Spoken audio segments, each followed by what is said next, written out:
Alors Élisabeth fut remplie de l'Esprit Saint et s'écria d'une voix forte: Tu es bénie entre toutes les femmes, et le fruit de tes entrailles est béni. Comment ai-je ce bonheur que la mère de mon Seigneur vienne jusqu'à moi?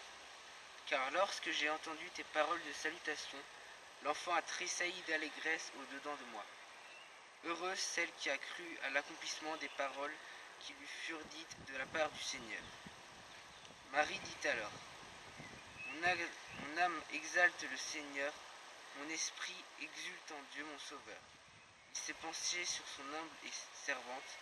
Désormais, tous les âges me diront bienheureuse.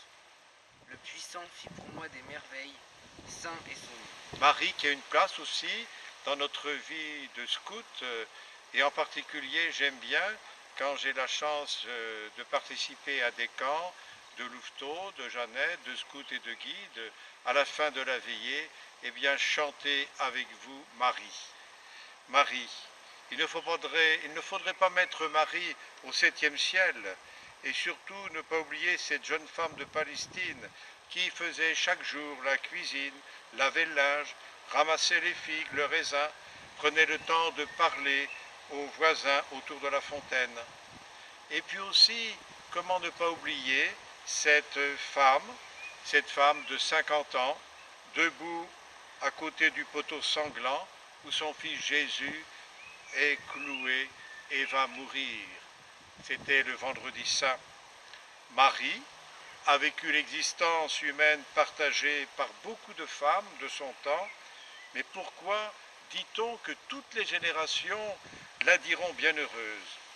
Qu'a-t-elle donc de si différent, cette femme ordinaire, cette femme presque invisible qu'on pressent derrière quelques pages d'évangile? Peut-être l'essentiel quand on parle de Marie, c'est que cette femme a eu la simplicité de dire oui à Dieu toujours, et cela suffit. Et sa cousine Élisabeth lui a dit: Bienheureuse es-tu parce que tu as cru. Et Marie ajoute: Désormais, tous les âges me diront bienheureuse.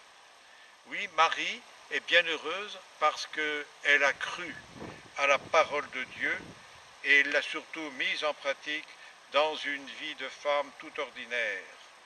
Voilà, c'est une bonne leçon pour nous qui avons tendance à croire que notre vie trop ordinaire, elle l'est trop pour être importante. Et Marie nous dit aussi que l'extraordinaire est possible dans l'ordinaire d'une vie toute simple.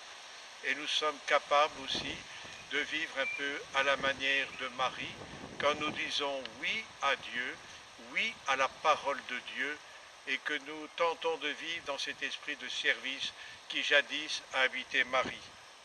Et puis je crois aussi, pour nous dans le scoutisme, Marie nous apprend à prier.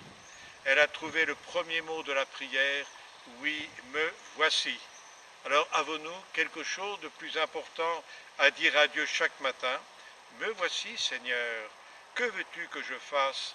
Inspire-moi à tout moment la parole qu'il faut dire ou le geste qui convient. Et justement, le dernier mot de la prière, et je vous y invite souvent comme aumônier, c'est de dire merci, Magnificat.